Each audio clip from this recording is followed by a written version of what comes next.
Hi friends, అందరికీ నమస్తే. So Cognizant నుండి వచ్చినటువంటి ఈ యొక్క ప్రోగ్రామర్ అనలిస్ట్ అనేటువంటి రోల్ కింద ఏదైతే డిజిగ్నేషన్ ఉందో ఆ డిజిగ్నేషన్కి ఇక్కడ ఫుల్ టైమ్ హైబ్రిడ్ అంటే దీనికి వర్క్ ఫ్రమ్ హోమ్ ఆపర్చునిటీ కూడా ఉంది. Based on the bachelor's requirement and మీ యొక్క క్వాలిఫికేషన్, మీ యొక్క నాలెడ్జ్ని బట్టి అది కూడా ఉంటుంది. సో ఫర్దర్గా మొత్తం వీడియోస్లో అయితే మొత్తం క్లియర్గా అయితే మనం ఎక్స్ప్లెయిన్ చేసుకుందాం. No worries. ఇప్పుడు దీనికి సంబంధించిన complete rules and responsibilities, the same time interview schedules ఎలా ఉంటుంది అండ్ రిమైనింగ్ ఏదైతే మ్యాటర్స్ మీకు డౌట్స్ ఉన్నాయో ప్రతి ఒక్కటి ఈ యొక్క వీడియోలో మనం డిస్కస్ చేద్దాం. బిఫోర్ దట్ మర్చిపోకుండా వీడియోని అయితే లైక్ చేయండి. వీడియో లోపలికి అయితే వెళ్దాం. ఇక్కడ చూడండి, జాబ్ సమ్మరీ కింద మనకైతే ఒక డేటా ఇచ్చారు. So we are seeking a talented developer with 0 to 3 years of experience in React JS to join our dynamic team. అంటే ఇక్కడ ఫ్రెషర్స్ కూడా దీనికి ఎలిజిబుల్ అనమాట. సో డెవలపర్కి సంబంధించి ఎలాంటి ఎక్స్పీరియన్స్ లేకపోయినా 3 years ఆఫ్ ఎక్స్పీరియన్స్ ఉన్నా మీరు దీనికి అప్లికేషన్ పెట్టుకోవచ్చు. This hybrid role offers the flexibility of working both remotely and on-site with the focus on the day shifts. Okay now. And the ideal candidates will contribute the development of innovative web applications, enhancing user experience and driving the business growth. చూసుకున్నట్లయితే మనకు flexibility ఉన్నటువంటి work from home, at the same time మనం ఆఫీస్లో ఉండి day shift చేయాల్సిన అవసరం కూడా ఉన్నట్టు దీనిలో అప్డేట్ అయితే చేశారనమాట. ఇక దీనికి సంబంధించినటువంటి కంప్లీట్ రూల్స్ అండ్ రెస్పాన్సిబిలిటీస్ ఎలా ఉంటుందో చూద్దాం. రెస్పాన్సిబిలిటీస్ కింద కొన్ని మ్యాటర్స్ అయితే ఇచ్చారు, కొద్దిగా క్లీన్గా అయితే గమనించండి. ఓకే.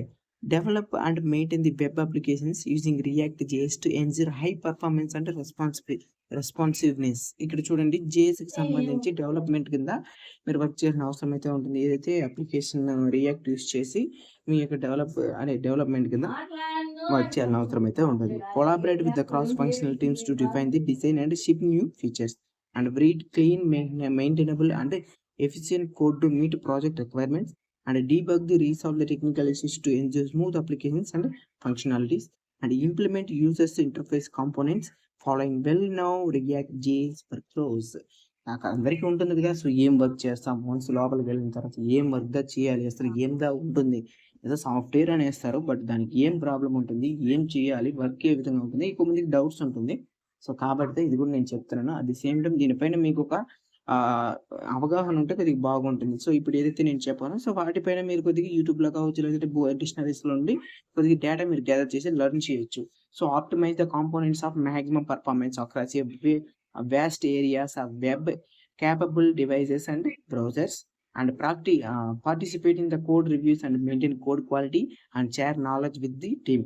మీరు చేసేటువంటి కోడ్స్ ఏదైతే ఉంటుందో దాని గురించి అబౌట్ అనేది మీ యొక్క టీంతో కూడా మీరు డిస్కస్ చేయాల్సిన అవసరం అయితే ఉంటుంది అంటున్నారు. Stay updated with the latest industry trends and technologies to end the application remain current and competitive.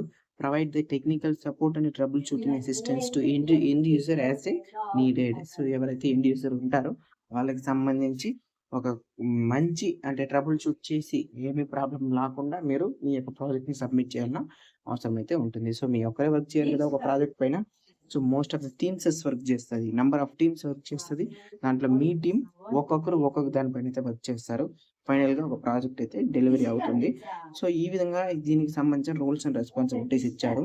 So before that మీరు ఒకటి గుర్తుపెట్టుకోవాల్సింది ఏంటంటే, మీరు పెట్టేటువంటి ఏదైతే అప్లికేషన్ ఉంటుందో సో దానికి రెజ్యూమ్ అనేది మ్యాండేటరీగా ఫార్వర్డ్ చేస్తారు, అవునా? సో మీ యొక్క రెజ్యూమ్ షార్ట్ లిస్ట్ అవ్వాలంటే ఖచ్చితంగా ఏటీఎస్ ఫ్రెండ్లీగా ఉండాలి. దానికి ఫార్మేట్ ఉంది, ఆ ఫార్మేట్ నేను మీకు చెప్తాను. సో దానితో పాటు ఇక్కడ చూడండి, contribute to the continuous improvement of the development process and team productivity, Enz the technical feasibility of UI UX designs and provide the feedback to designers and work closely with the backend developers to the integrate APIs and other services, document application changes the development and update for the seamless integrations అనేది ఇక్కడికి end అయిపోయింది అనమాట. ఈ విధమైనటువంటి అయితే work and responsibilities మీకు ఉంటుందనేసి క్లియర్గా వాళ్ళు మెన్షన్ చేసేసారు. సో వీటికి సంబంధించి మీకు ఏమైనా డౌట్స్ ఉంటే కింద కమెంట్ సెక్షన్లో మెన్షన్ చేయండి. సో ఇంకా ఉంది వీడియోస్. సో మెయిన్ అంటే మెయిన్ ఏంటంటే దీనికి సంబంధించినటువంటి క్వాలిఫికేషన్స్. సో చాలా అంటే చాలా ఇచ్చారు. మీకు అన్నిట్లో ఉండకపోయినా సమ్ ఆఫ్ ది అది ఏదైతే నేను చెప్తాను అది ఉంటే అప్లికేషన్ పెట్టేసేయండి. ఇక్కడ చూడండి, క్వాలిఫికేషన్స్ అనేది మీరు స్కిప్ చేయడానికి లేదు, ప్రతి ఒక్కటి జాగ్రత్తగా వినాల్సిందే. So possess a strong understanding of React JS and its core principles. So దీనికి సంబంధించినటువంటి మెయిన్ ప్రిన్సిపల్స్ ఏదైతే ఉంటుందో అది తెలుసుకోండి. అండ్ రియాక్ట్ కింద జేఎస్కి సంబంధించి ఓకే.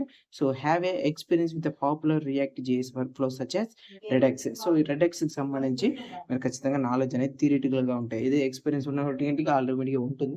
ఒకవేళ లేనటువంటి వాళ్ళకి థియరిటికల్గా మంచి నాలెడ్జ్ ఉంటే సరిపోతుంది. And demonstrate the proficiency in Java script and HTML and CSS. ఏదైతే డిజైనింగ్కి సంబంధించినటువంటి ఈ యొక్క హెచ్టిఎంఎల్ సిఎస్ఎస్కి సంబంధించి అండ్ జావా స్క్రిప్ట్కి మంచి నాలెడ్జ్ అనేది ఉండాలి. Show familiarity with the RESTful and APIs and modern front end and build the pipelines and tools and exhibit the knowledge of code versioning tools such as GIT గిట్కి సంబంధించి మీకు దీంట్లో కూడా knowledge అనేది ఉండాలని అయితే వాళ్ళు మెన్షన్ చేశారు. సో ఇక్కడికి ఎండ్ అవ్వలేదు, క్వాలిఫికేషన్స్ ఇంకా కొద్దిగా అయితే ఉంది. సో దాన్ని కూడా మనం చూద్దాం. లైక్ మాత్రం చేయండి guys, దయచేసి. Have a keen I for the detail and commitment to delivering high quality of user experiences and display excellent problem skills and the ability to work independently and as a part of team. And nice to have experience with script and front end testing and framework. ఇదైతే mandatory కాదు, ఉంటే బాగుంటుంది అంటున్నారు. And showing willingness to learn and adapt to new technologies and methodologies. ఇది మనకు సంబంధించినటువంటి వాళ్ళు ఇచ్చినటువంటి ఈ యొక్క క్వాలిఫికేషన్స్. సో ఇదైతే మీకు మ్యాండటరీగా ఉండాలి. మీకు ఎక్స్పీరియన్స్ ఉంటే ప్రాక్టికల్గా నాలెడ్జ్ ఉండాలి. ఎక్స్పీరియన్స్ లేకపోతే థియరిటికల్గా మీకు మంచి నాలెడ్జ్ అనేది ఉంటే అప్లికేషన్ అనేది పెట్టేసేయండి. ఓకేనా? ఒకవేళ తెలియనటువంటి వాళ్ళు మనం ముందే ఏదైతే తెలుసుకున్నామో రోల్స్ అండ్ రెస్పాన్సిబిలిటీస్, ఎప్పుడైనా ఏ యొక్క ఆర్గనైజేషన్ అయినా అవుట్ ఆఫ్ సిలబస్ అనేది అడగరు. వాళ్ళు ఏ రోల్స్ అండ్ రెస్పాన్సిబిలిటీస్కి మిమ్మల్ని హైర్ చేస్తున్నారో దానికి సంబంధించినటువంటి క్వశ్చన్స్ అండ్ ఆన్సర్స్ మాత్రమే వాళ్ళు అడుగుతారు. అది మీరు ఏ ఇంటర్వ్యూ అయినా దాన్ని గుర్తుపెట్టుకోండి. ఓకేనా? వాళ్ళకి సంబంధం లేనిది మీ యొక్క రోల్స్ అండ్ రెస్పాన్సిబిలిటీస్ ఇంక్లూడ్ అవ్వనిది అంతా వాళ్ళు అడగరు. మేబీ అడిగితే 1 to 5% మాత్రమే ఉంటుంది అనమాట. ఓకేనా? సో ఇదేనమాట దీనికి సంబంధించినటువంటి education and knowledge qualifications. So ఇదేనమాట.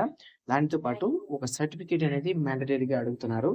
Certificate React developer and JavaScript certifications. So మీ దగ్గర ప్రజెంట్ మీ దగ్గర సర్టిఫికేషన్ లేకపోయినా సో మనీ గురించి మీకు తెలుసు కాబట్టి ఏదైతే దీన్ని క్లాసెస్ జరుపుతుంటారో వాళ్ళతో దీనికి సంబంధించినటువంటి ఏదైతే సర్టిఫికేట్స్ ఉంటుందో దాన్ని ఒక 2-3 డేస్లో మీరు అరేంజ్ చేసుకునేసండి. అరేంజ్ చేసి అప్లికేషన్ అనేది పెట్టండి. అండ్ దీనికి సంబంధించి నాలెడ్జ్ ఉండాలి ఖచ్చితంగా. నాలెడ్జ్ లేకుండా మీరు ఇంత కష్టపడి అరేంజ్ చేసి సర్టిఫికేట్ అంతా సబ్మిట్ చేసి షార్ట్ లిస్ట్ అయ్యి కూడా మీకు ఇంటర్వ్యూ వరకు వెళ్ళిన తర్వాత నాలెడ్జ్ లేకపోతే చేసింది మొత్తం ఫాల్ట్. ఓకేనా? మీ వల్ల చదవని అవుతుంది. తెలియదని తెలుసుకుని అప్లికేషన్ పెట్టి ఈ యొక్క రోల్లో మనం ఎంటర్ అవ్వాలనుకుంటే ఖచ్చితంగా ఈ పని నేను చెప్పినట్టుగా చేయండి అనమాట. ఓకేనా? సో ఇదేనమాట గైస్ ఇవాళటి వీడియో. దీనికి సంబంధించి ఇంకేమన్నా మీకు డౌట్స్ ఉంటే ఖచ్చితంగా మీరు కమెంట్ సెక్షన్లో తెలియజేయండి. మీరు చూస్తూ ఉండొచ్చు ప్రతి ఒక్క కమెంట్కి వితిన్ సెకండ్స్లోనే మీకు 100% రిప్లైస్ అనేది అక్యురేట్గా దొరుకుతూ ఉంటుంది. అది మీరే మీ యొక్క కమెంట్ సెక్షన్లో కూడా క్వశ్చన్ చేసి చూసుకోండి, మిమ్మల్ని మీరే కూడా తెలుస్తుంది. అండ్ ఇదనమాట. సో ఈ యొక్క ట్రావెల్ రిక్వైర్డ్ అని చెప్పేసి నో అయితే ఇచ్చారు. జాబ్ కేటగిరీ ఇచ్చింది టెక్నాలజీస్ అండ్ ఇంజనీరింగ్.